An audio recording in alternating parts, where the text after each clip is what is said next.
Bem, meus irmãos, boa noite. Trazemos um abraço fraterno do Centro Espírita Unidos na Fé, lá na cidade de Campo do Brio, onde no momento estamos como presidente da instituição. E estamos trazendo um estudo extremamente valioso para a noite, que nos remete a buscarmos a compreensão do nascedouro do cristianismo, para que de fato a gente possa se aproximar desse pensamento de Jesus. É bem verdade que as cartas de Paulo, que é o assunto que estudaremos hoje, elas são em número de 13. Nós espíritas acolhemos 14, porque a carta aos Hebreus, a maioria dos estudiosos não aceitam como sendo uma escrita de Paulo. Mas Emmanuel, naquela coleção de livros onde ele estuda 900 versículos dos evangelhos, atribuem as cartas aos Hebreus como uma carta de Paulo. Então, para nós, são em número de 14. O Novo Testamento são 27 livros. E aí a gente tem Mateus, Marcos, Lucas, João, os 4 primeiros evangelhos, depois Atos dos Apóstolos e 14 cartas de Paulo. Então observemos que a base do Novo Testamento são justamente esses apanhados e essas cartas que foram direcionadas às igrejas. Apenas uma carta, 2 cartas que ele escreveu para Timóteo, uma para Tito e outra para Félemon, que são tidas como as cartas pastorais, que são cartas a pessoas. Mas as demais eram para as igrejas, que ele e o movimento nascedouro do cristianismo tinha fundado.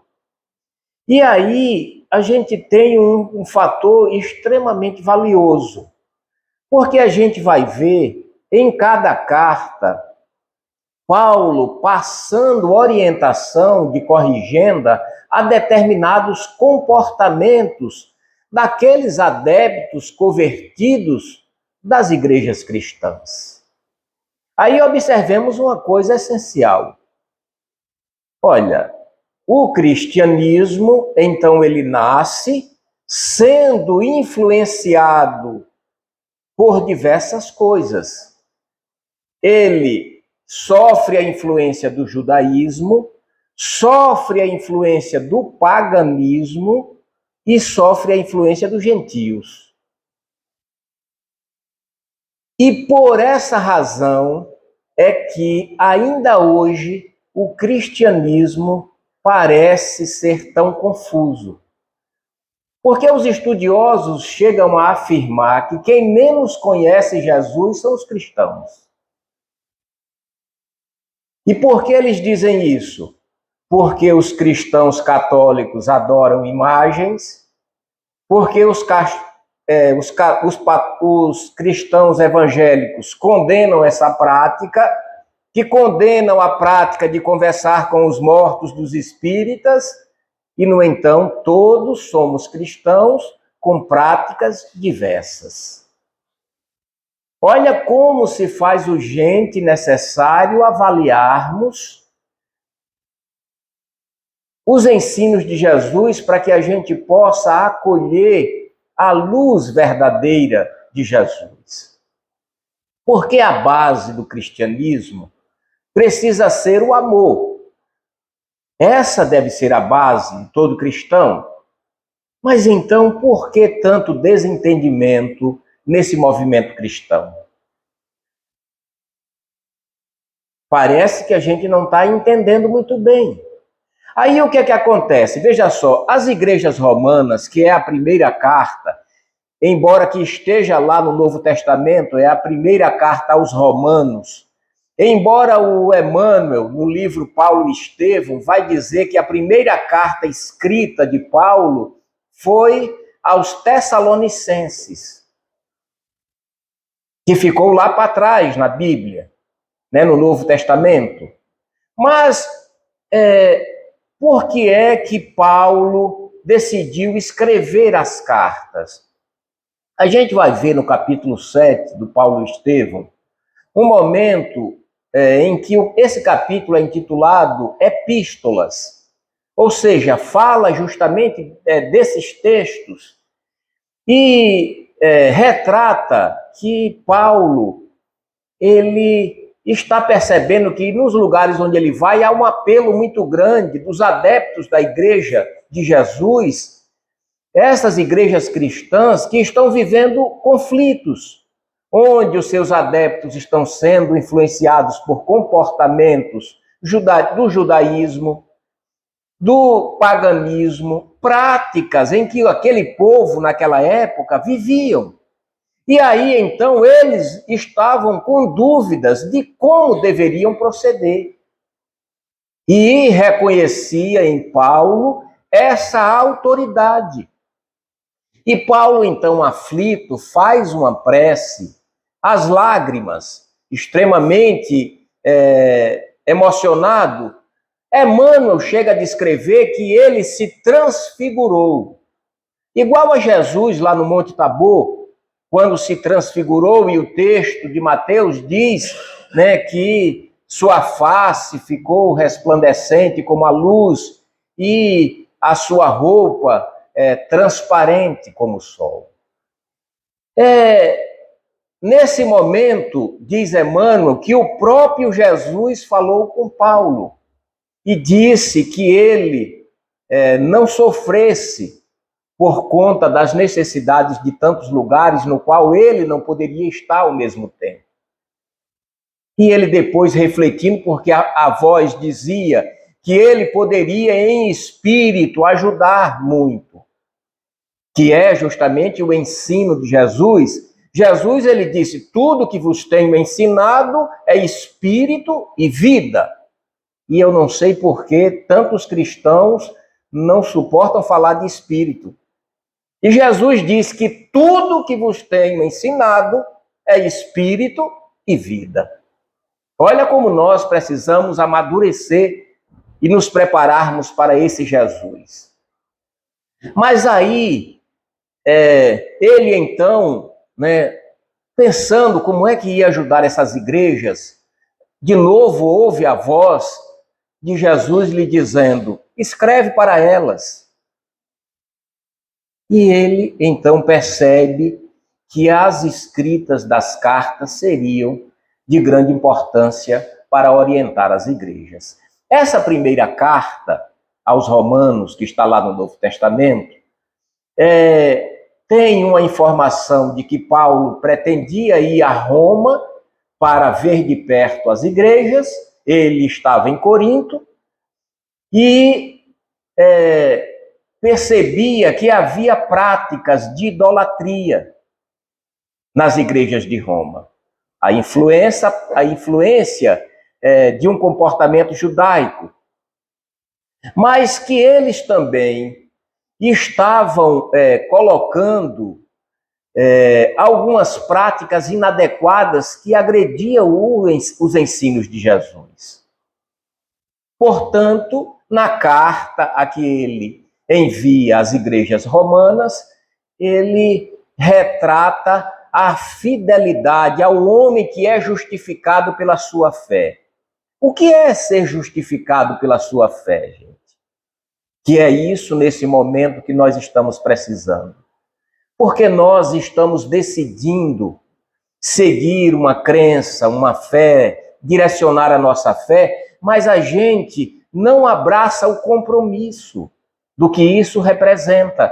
Então a gente vive como bem entende, mas a gente se vincula a um pensamento religioso conveniente à nossa escolha. Ele então vai dizer que quem valoriza o corpo está morto. E quem valoriza o espírito está em vida, que era justamente os ensinos de Jesus. Jesus falava muito sobre esse contexto. O morto, que nós imaginamos, né, e atribuímos como se o morto fosse o morto do corpo, mas que Jesus dizia que o vivo no corpo estava morto, que era justamente porque os interesses, a preocupação, o seu empenho estava em apenas cuidar do corpo. Esse corpo que perece, esse corpo que morrerá. O texto lido aqui da mensagem era justamente de que a morte não existe, mas a morte do espírito. Porque quando falamos a alguém que não consegue conceber a imortalidade, e quando você diz, mas ninguém morre, e a pessoa diz logo, e o cemitério cheio? Por quê? Porque imagina que a vida esteja no corpo. E Jesus está justamente chamando a atenção desses que ora estavam com uma conduta distorcida em relação ao que deveria, o pensamento que deveria ser exaltado nas igrejas cristãs, que era justamente o da imortalidade. Porque isso é que é a base do ensino de Jesus. Quando, naquele discurso em que ele dizia que era o pão da vida, aquele que desceu do céu, e as pessoas diziam, mas esse não é Jesus, o filho de José, o carpinteiro? É. E por que é que ele está dizendo que desceu do céu? Se todo mundo tinha visto ele nascer, conhecia ele, porque ele não estava falando desse corpo, ele não estava falando desse corpo material de Jesus, ele estava falando da missão desse Espírito, que é o nosso guia, o nosso modelo, que tem a responsabilidade moral para conduzir a nossa galáxia. Então ele era o pão da vida, e quem comesse do seu corpo e bebesse do seu sangue teria vida eterna. E é claro que não era comer de forma canibal o seu corpo, era comer a sua doutrina, beber da sua filosofia, dos seus ensinos.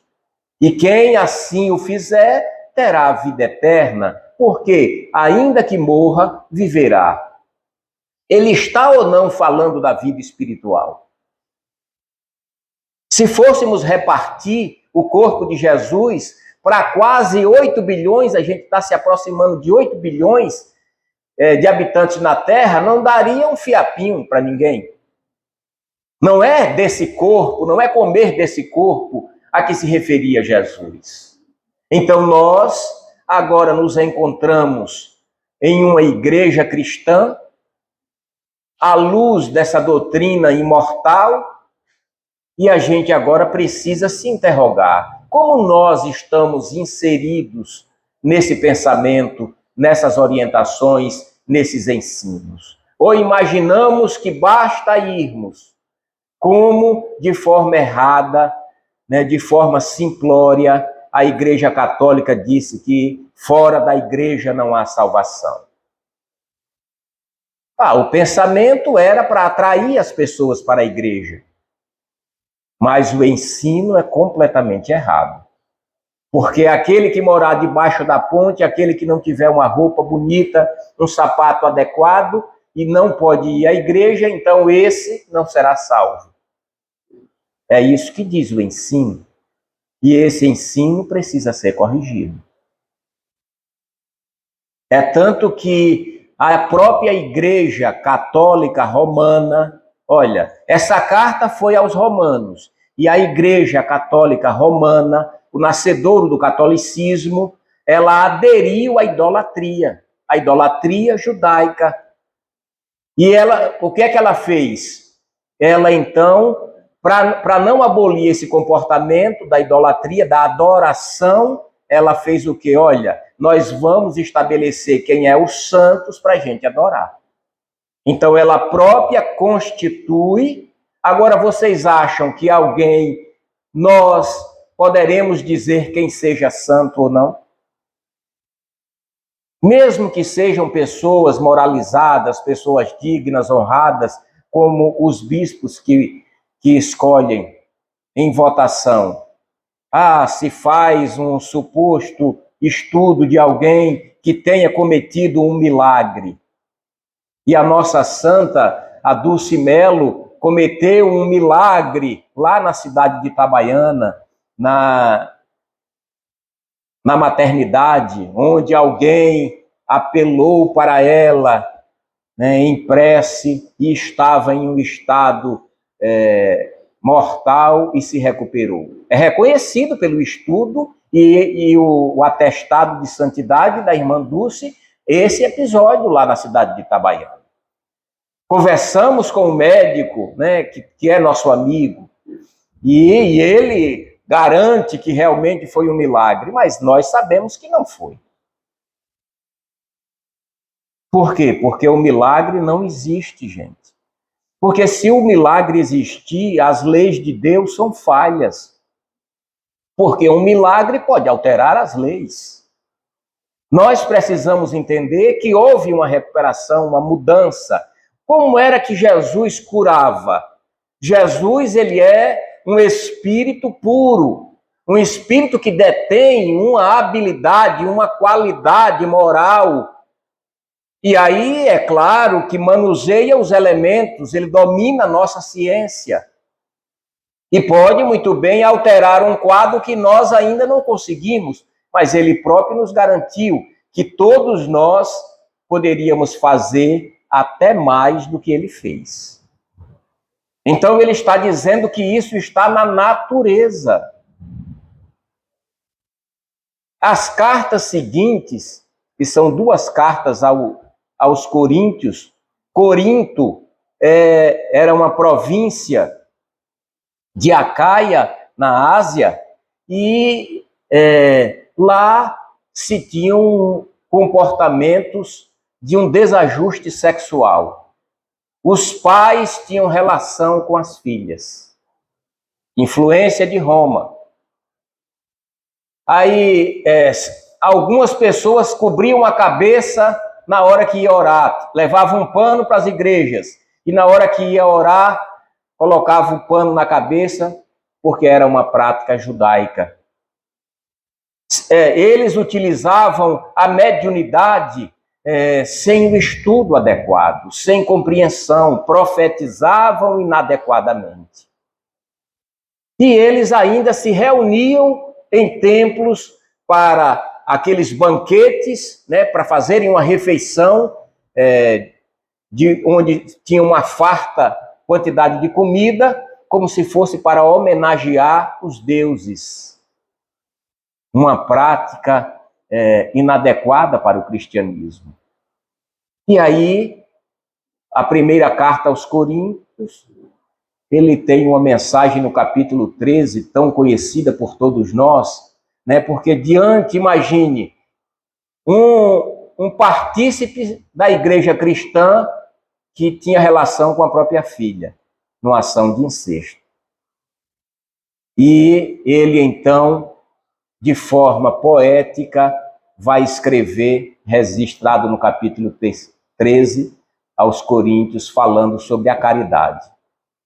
E veja só, diante como ele ensina para mudar todas essas práticas, porque ele vai dizer, ainda que eu falasse todas as línguas dos anjos e dos homens, se eu não tiver caridade, sou como o bronze de um sino.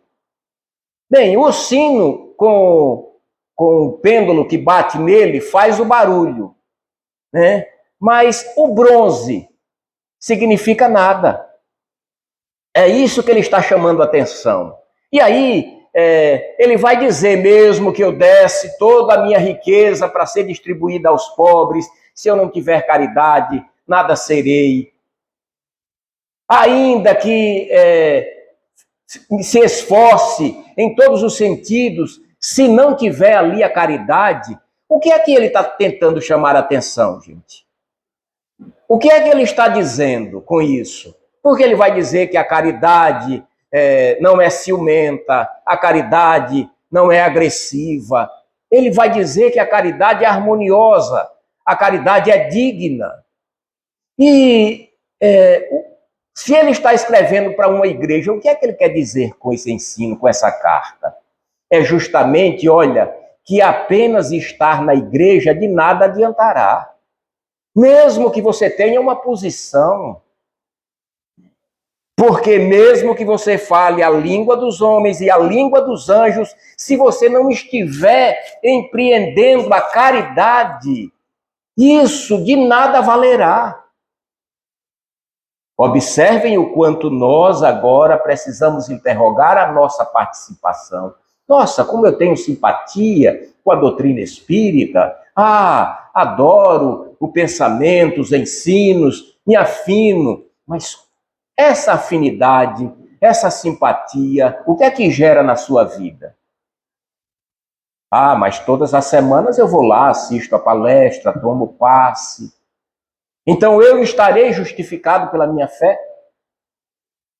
É isso que o Paulo está acendendo no povo cristão.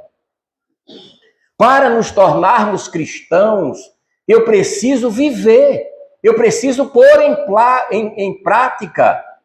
Isso precisa ser a minha verdade. Isso precisa ser a minha meta, o meu ideal. E não importa que eu tenha que me esforçar, porque a caridade é sofrida, diz ele.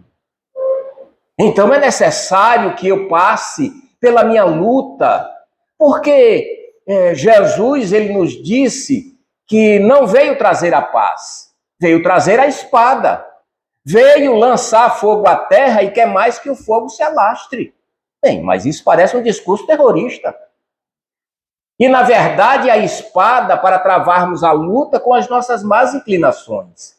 E é preciso que tenha essa espada, para que eu lute não com o outro, para que eu lute comigo mesmo. Porque sou um espírito imperfeito, com inclinações más. Essa é ainda a nossa natureza. E quer que esse fogo se alastre. E não é bom que esse fogo se alastre, esse desejo de lutar, esse desejo de se corrigir, de se moralizar, esse desejo de me tornar melhor, porque o que adianta para vocês serem melhor do que eu? Isso não significa nada para vocês. Vocês precisam, assim como eu, sermos melhores do que nós mesmos. A referência é cada um de si. Então eu serei melhor do que eu mesmo um pouco a cada dia. Aí eu estarei melhorando. Porque se eu for melhor do que o outro, eu posso estar estacionado. E aí não estarei evoluindo, mas eu sou melhor do que o outro. Isso não importa. E depois Jesus diz que quem quiser segui-lo deve renunciar à própria vida. Esse é o ensino mais fantástico do grande psicoterapeuta Jesus. Porque ele nos dá os recursos filosóficos existenciais para que a gente se aproxime da harmonia, do bem, da felicidade. Olha, quem quiser me seguir, renuncie à própria vida, pegue a sua cruz e siga-me. Gente, isso é formidável. Por quê? Porque eu preciso renunciar aos meus interesses. Se alguém me calunia, eu aí vou abandonar os meus interesses. Eu não vou me ressentir, eu não vou me magoar, eu não vou me ofender, eu vou renunciar aos meus interesses, às minhas posições. Mas já viu o que foi que ele me disse? E às vezes a gente viveu uma coisa lá na infância e já é avô e está dizendo, mas quando eu era jovem, essa pessoa me disse isso. A gente guarda isso e revive aquilo. Renuncia à própria vida. É claro que Jesus não está nos ensinando para que a gente seja um desleixado com a vida. É claro que não faz sentido. Ele está nos dizendo para renunciarmos àquilo a que ora vai nos trazer um mal. Porque algumas pessoas pegam a Bíblia e dizem assim, aqui é a palavra de Deus. Pronto, aí acabou a discussão. Se ali é a palavra de Deus, quem é que vai agora questionar a palavra de Deus? Então, o que está escrito na Bíblia, um livro traduzido de diversas línguas, com diversos erros, trazendo comportamentos de milhares de anos atrás, que o próprio homem já compreendeu que não está mais adequado àquela orientação. E aqui a gente não está diminuindo de forma nenhuma esse livro. Nenhum livro, gente, pode estar a informação absoluta. Por quê? Porque a vida é dinâmica e a gente vai compreendendo as coisas. E o próprio Jesus reformulou a Bíblia. O próprio Jesus, ele diz na escrita de Mateus: ouvistes o que foi dito aos antigos? Ou seja, ouvistes o que foi ensinado no Antigo Testamento. Amarás ao teu próximo e odiarás ao teu inimigo. Era isso que ensinava. Ama o teu próximo, mas odeia o teu inimigo. Em verdade eu vos digo, olha Jesus reformulando e corrigindo: amais aos vossos inimigos, fazei ao bem a quem vos faz o mal, e orai por quem vos persegue e calunia. Gente, esse ensino é fantástico. Veja como faz tanto sentido as cartas de Paulo trazendo o nosso pensamento para compreender Jesus. Porque as religiões, elas são simplórias, elas são humanas, elas são erradas como os homens.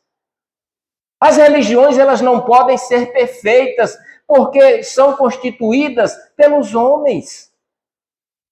Então nós precisamos entender que é a nossa visão, que é o nosso entendimento, que ainda é imperfeito, mas que ora estamos caminhando para o nosso aperfeiçoamento, que lá na frente seremos também crísticos, seremos espíritos crísticos, com a consciência e com o saber de Jesus. Agora eu vou contar um relato lá do livro A Gênese de Allan Kardec. Gênese universal.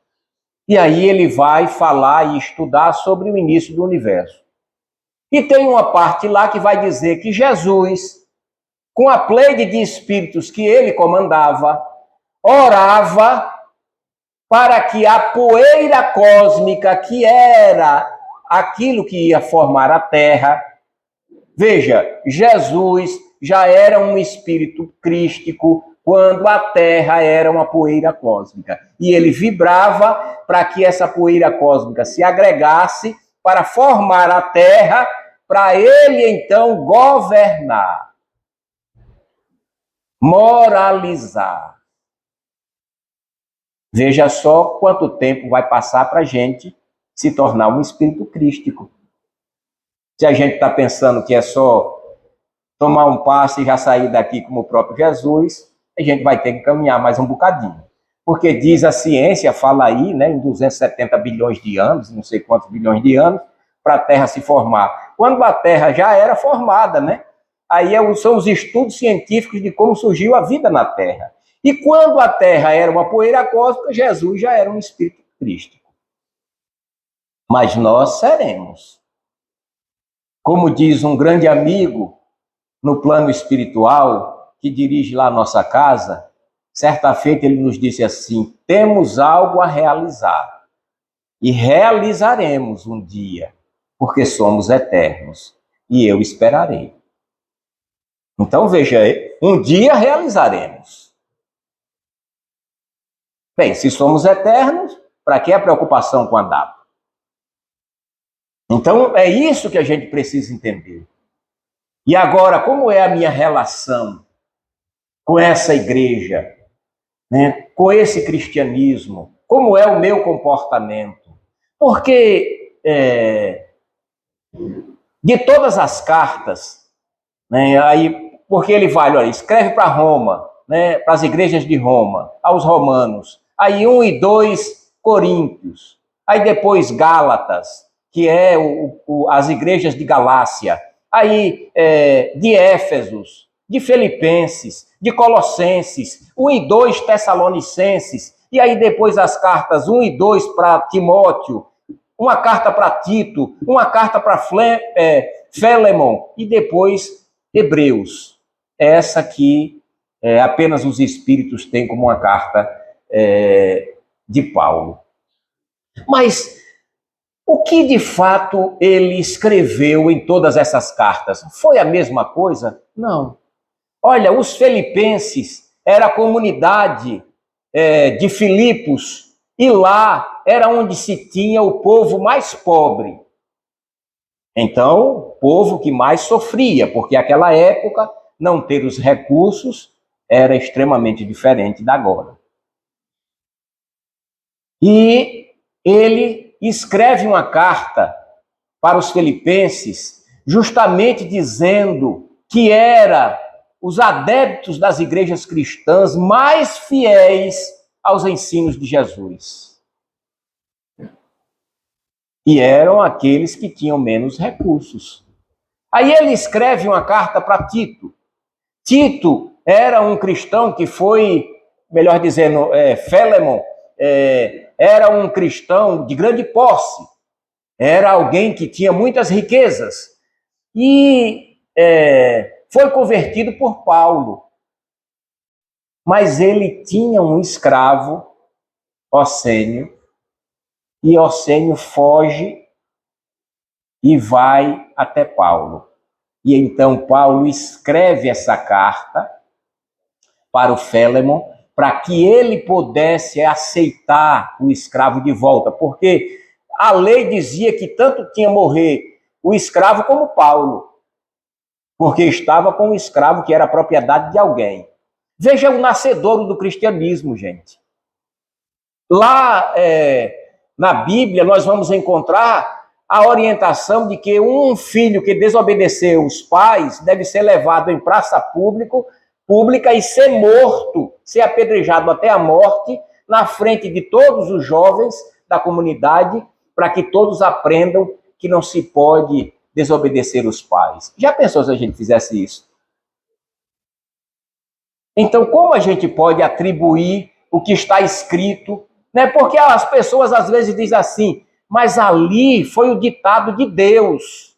Pronto, ainda que vamos imaginar. Porque dizer isso, que foi um ditado de Deus, a gente está criando um Deus antropomórfico, um Deus humano. Por quê? Porque é um Deus que fala. É um Deus que fala conosco. E se ele fala, que língua ele fala? Veja que é uma ingenuidade nossa. Mas ainda, digamos, vamos aceitar isso, pronto, é Deus quem vai falar. Aí Deus vai falar das verdades absolutas. Mas como é que Deus vai falar as verdades absolutas a um homem e o homem vai entender? O homem, então, teria que ser o próprio Deus. Como é que um homem pode entender as verdades absolutas de Deus? Como é que nós podemos entender algo que nunca foi criado e sempre existiu? Esse é Deus. Nunca foi criado, porque se ele fosse criado, quem o criou é que era Deus, não era ele. Então, observemos o quanto a gente precisa aprender a se relacionar com Deus com esse propósito a que Paulo apela.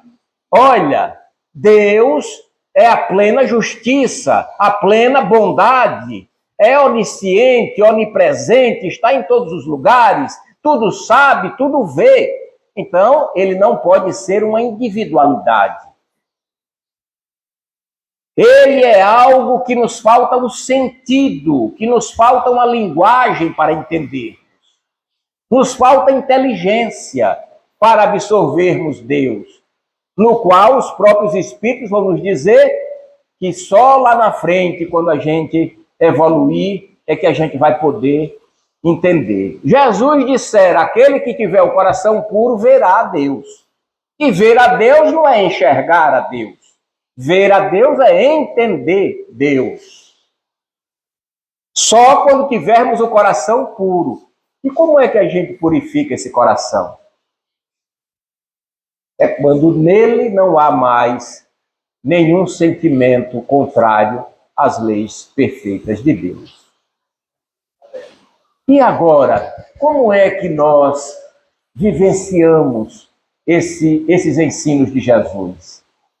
Como é que nós acolhemos essas questões todas no qual ele escreveu, né, para Félemon, por conta do seu escravo, para recebê-lo e diz, pagai o mal com o bem, lembrando os ensinos de Jesus.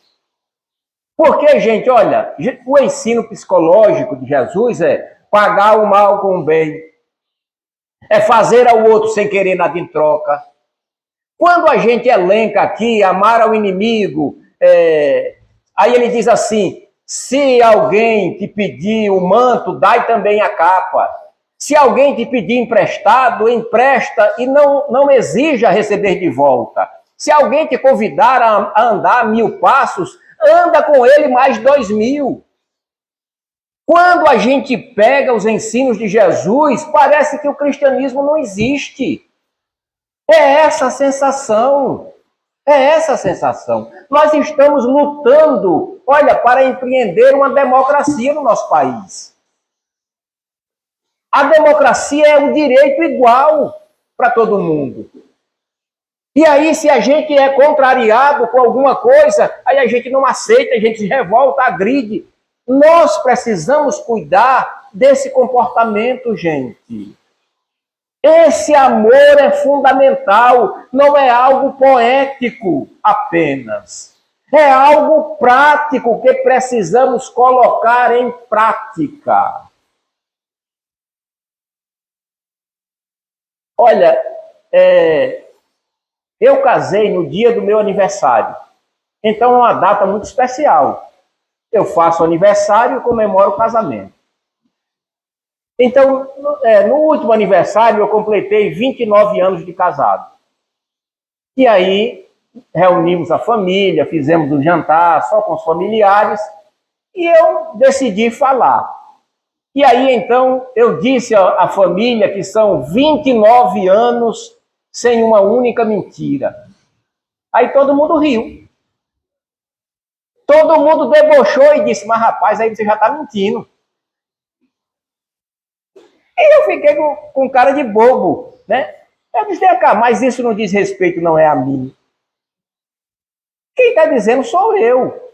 É porque essa é uma prática de minha vida. Mas o que mais me assustou foi a naturalidade com que as pessoas defendem a mentira. Eu digo, meu Deus, se nós não estamos buscando a verdade, gente, se a verdade não tem sido uma meta no qual a gente precisa aplicar na nossa vida, nós estamos sendo falsos conosco. Sofreremos profundas decepções. Porque, olha, com esse comportamento que luto, que sofro, que tento empreender na vida, com sacrifício porque sou imperfeito, porque isso ainda não é natural na minha vida, porque ainda eu estou lutando, que é isso que Paulo quer de nós, que a gente acorde para esse Jesus, que a gente possa buscá-lo todos os momentos de nossa vida, e não para a realização dos nossos sonhos, dos nossos desejos. Nós precisamos compreender que essa moral de Jesus nos remete à felicidade, gente. Precisamos construir uma pátria. Olha, e a gente está na eminência de novo errar, como errou os hebreus, onde lhe foi dada a oportunidade de divulgação do Evangelho, e aí, o Brasil é o coração do mundo, a pátria do Evangelho. E vamos comprometer de novo esse Evangelho. Mas que Evangelho é esse, então, que a gente quer? Eu preciso amar os diferentes. Porque se eu amar quem me ama, que mérito eu terei, disse Jesus. Eu preciso amar é o preto, é o baixo, é o gordo, é o careca, é o narigudo. O homoafetivo. Como a gente cria, como se não fosse uma pessoa digna do nosso amor. Isso precisa mudar, gente. O apelo de Paulo é para que a gente empreenda o verdadeiro cristianismo, de olhar para o outro com dignidade. Mas aí, se torcer para um time diferente de nós, é o nosso inimigo. Se gostar ou tiver outra religião, pronto, não pode conviver conosco. Agora, se tiver um partido contrário, aí é coisa de morte. Que cristianismo é esse? Por isso que os estudiosos estão a nos dizer que são os cristãos que menos entendem Jesus. E parece fazer muito sentido isso. Nós precisamos sair hoje daqui felizes, encorajados, determinados. Eu vou resolver essas mazelas em minha volta. Quem eu tiver que desculpar, desculparei. Quem tiver que pedir desculpas, pedirei desculpas. Eu vou me iluminar, eu vou viver conforme Jesus me convoca a viver. E aí terei uma vida saudável, gente. Uma vida saudável, porque os espíritos, eles estão olhando para nós, estão vendo a nossa alma, estão vendo tudo que a gente fez. No centro espírita, onde estou como presidente, todo mundo me vê como uma pessoa especial. Aí todo mundo é um receio comigo, como se eu fosse um ser extraterrestre. E, no entanto, na reunião mediúnica só chega espírito dizendo que eu matei, que eu fiz isso, que eu fiz aquilo. Olha só que essa carcaça que se apresenta, aí porque você tem a eloquência na palavra, porque eu me dedico, eu me preencho com a doutrina espírita. Vou 2 horas antes de começar as atividades na casa espírita para ficar envolvido, passeando num belo jardim que a nossa instituição possui. É uma instituição ampla, agradável, e me envolvo e construo alegria, mas para sair de lá e colocar em prática no trabalho, na escola, na família, com respeito, com dignidade, com autenticidade. Porque o texto, fora da caridade não há salvação, que foi lido aqui, do capítulo 15 do Evangelho segundo o Espiritismo, tem a assinatura de Paulo, o apóstolo. E ele nos remete a essa prática de vidas. Fora da caridade não há salvação, gente. Mas a salvação a gente imagina que seja ir para o céu. Um céu que a gente criou como uma região. Bem, se existir uma região que seja o céu, é uma prisão. Porque a felicidade está ali. Se eu sair de lá, perdi a felicidade. Então é uma prisão. Quando questionaram Jesus, onde está o reino dos céus? Jesus disse, no coração dos homens. Ou seja, um estado emocional, é um estado íntimo. Se eu estiver no céu, eu estarei em harmonia em qualquer lugar e em qualquer situação. Ainda que me ofendam, ainda que me caluniem, ainda que me contrariem. Por quê? Porque eu estarei envolvido com a consciência além de todas essas experiências. Então eu casei, agora tenho um compromisso, mas, meu Deus, eu acho que eu fiz uma coisa errada. Essa pessoa é difícil demais. Então, se eu fico só lamentando e prejudicando e sofrendo, eu não estou fazendo nada adequado. Eu preciso bem o que é que eu devo fazer para recuperar essa relação. Porque a gente tem assistido, quantos mais anos de casado as pessoas têm, mesmo envolvidos com o cristianismo, aí a gente se acostuma de viver junto e aí não tem mais uma relação de compromisso, de amizade, de carinho, de respeito. senta na mesa e fica: menino, peça a sua mãe que passa aí o açucareiro. Porque a gente não pode dirigir a palavra. Então nós precisamos utilizar desse ensino de amor que Jesus nos diz. Eu preciso acreditar no amor e eu preciso dizer aos filhos, à esposa, aos amigos. Os amigos que costumam passar uma tarde de domingo lá em casa, quando saio, eu te amo. Digo sem medo, porque é isso que eu acredito. Talvez, e tenho certeza, não amo conforme Jesus ensina, porque ainda sou na minha natureza imperfeito. Mas idealizo um dia viver a plenitude desse amor, onde mesmo no sacrifício em que o Cristo querido transitou no corpo material, exemplificou, não escreveu nada, não teve preocupação de escrever nada, porque a gente não pode dizer: Jesus viveu isso. A gente pode dizer sim. Jesus viveu, então a gente pode viver. Porque foi isso que ele fez, ele deu o exemplo.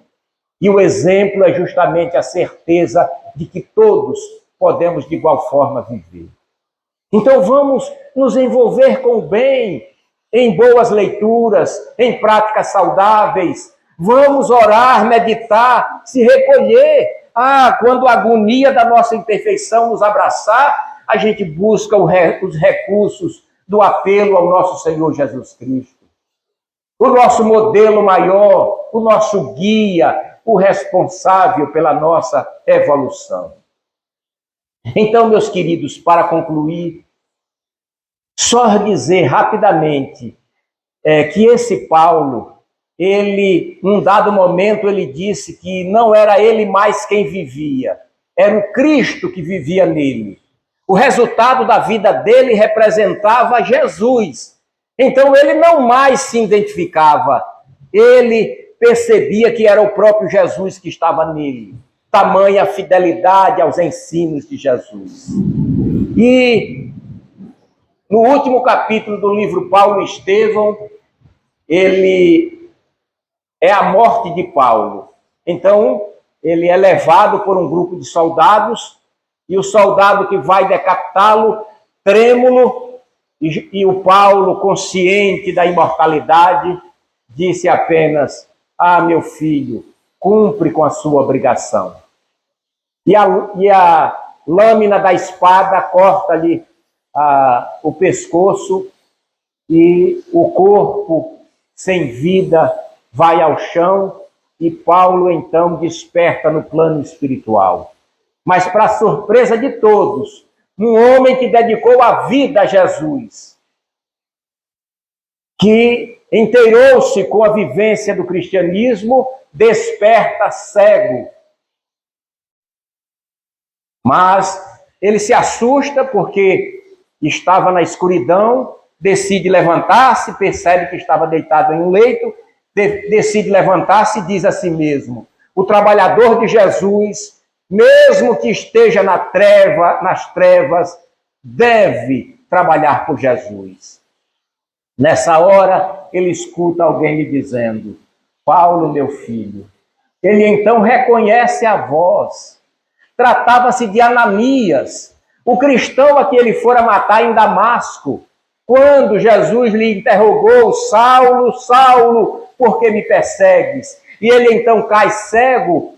Fora Ananias que fora aplicar-lhe um passe a mando de Jesus. Porque Jesus é emblemático. Quando questiona o Saulo: por que me persegues?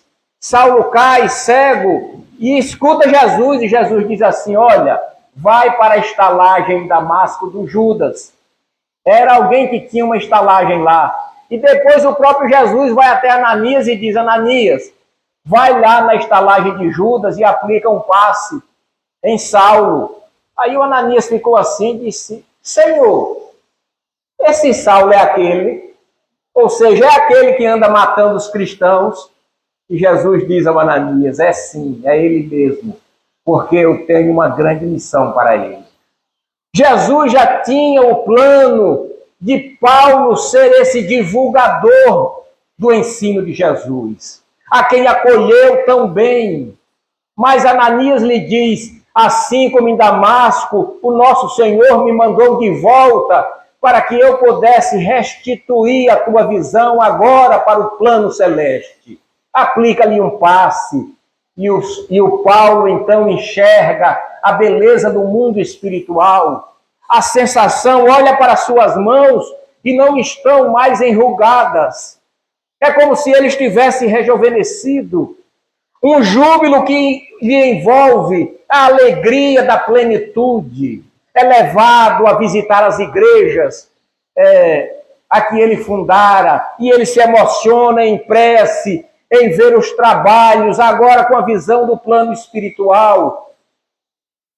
E em um dado momento, se ajoelha e faz uma prece, e se apresenta o próprio nosso Senhor Jesus Cristo, com Estevão e a sua irmã, aquela que tinha sido a sua noiva, e o Estevão a quem ele tinha matado porque era um cristão, e que na sua jornada de divulgação do Evangelho foi quem se responsabilizou. Então ele é abraçado aos prantos, à emoção, se ajoelha aos pés de Estevão, e Jesus então o convida agora para dar-lhe um abraço e diz: aqui no reino de meu Pai, todos serão felizes. Aquele que foi agredido e aquele que agride. Basta que resolva tudo isso em seu coração.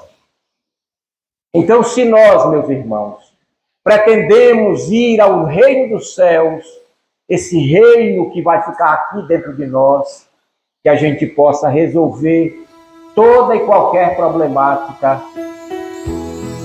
na nossa vida, porque para entrarmos no reino dos céus é preciso ter quitado todos os nossos débitos.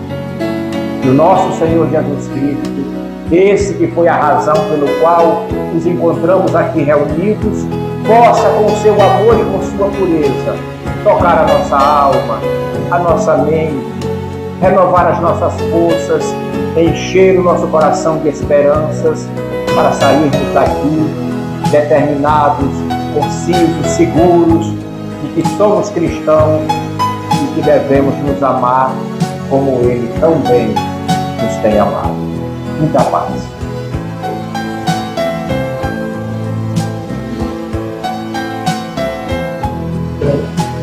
Queremos agradecer primeiramente a presença de todos vocês, em especial a presença da nossa irmã que está reunida aqui na casa, reiterando o convite para também a outra vida. E agradecendo agora especialmente ao nosso irmão Luiz Antônio, por pedir essa verdadeira aula, esse grande amor que está organizado o convite do trabalho. Obrigado,